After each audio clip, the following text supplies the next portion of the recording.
Hi there, Ricky Hunt speaking. You know, when we look at that last book of the Bible, the Revelation, oftentimes when we approach it with our minds, but not always with our hearts. And there is a lot of heart in the book of Revelation. I'm going to ask you to just imagine with me what it was like when these believers in the 7 churches received this letter from the Apostle John. Place yourself there in the Isle of Patmos. Now, the Apostle John, we know him as the one whom Jesus loved, or the one that was leaning on Jesus' breast. He was the one that was standing with Mary, the mother of Jesus, there at the foot of the cross. And Jesus looked down at John and said, "Son, behold your mother. Mother, behold your son." And we are told that John took Mary to the city of Ephesus in modern-day Turkey. And there he established a ministry, a church. In fact, if you were to go there today, you would find the remnants of a church, the Church of St. John, that of course was dedicated to John the Apostle. It's quite a large facility. And there in those ruins you see the memorial site of the Apostle John. But I want you to go to the Isle of Patmos with me, because this was a lonely island. It was 50 miles west of the mainland and west of Ephesus. John, at this point in his life, is probably, well, he could be my age. He'd be in his mid-80s, maybe late 80s, or even early 90s.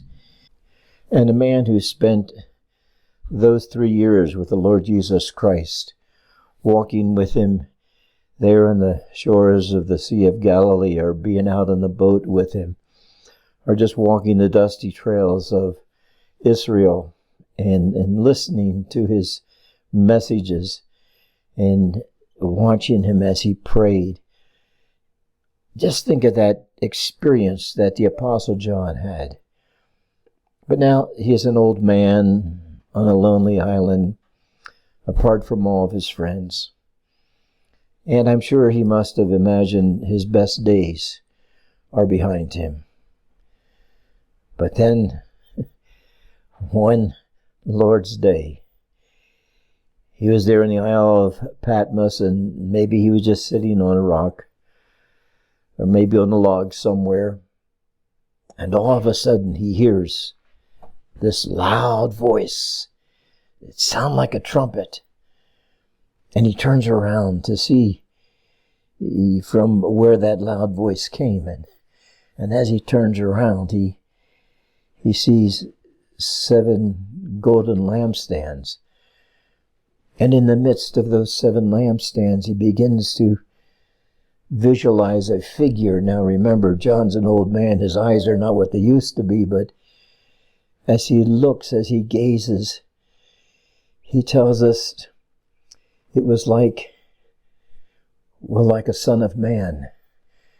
That phrase, son of man, of course, was a phrase used of the Lord Jesus Christ. It was used there in the book of Daniel, chapter 7, used many times throughout the Gospels. And yet, again, that figure was very, very fuzzy. And then we are told that as this figure came closer to him, that John fell down at the feet of Jesus as one who is dead. And then he felt the touch of the Lord's hand on his shoulder. And the voice said, "Do not be afraid."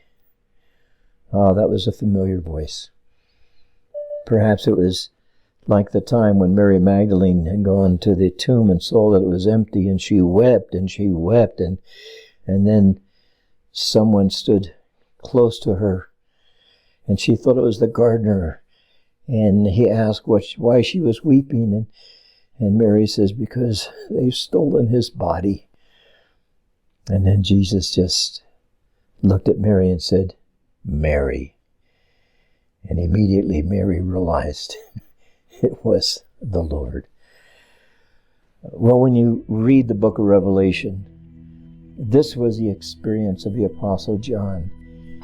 He hadn't seen Jesus for some 50, 60 years, and now all of a sudden, this Jesus in his glorified body and his exalted state was standing before him.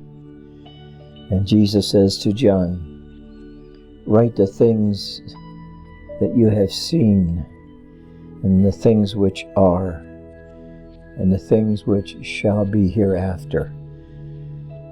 And that's Revelation 1:19, and that pretty well outlines the entire book of Revelation. The things that you have seen, chapter 1. The things which are, well, at present, at that time of John, would be chapters 2 and 3, the 7 churches. And the things which shall be hereafter, chapters 4 through 22. And keep that outline in mind as you look at the book of Revelation, but realize there's a lot of heart. Put yourself back at that time and realize here's this old man, John the Apostle, writing this revelation that the Lord Jesus Christ gave him. Thanks for watching.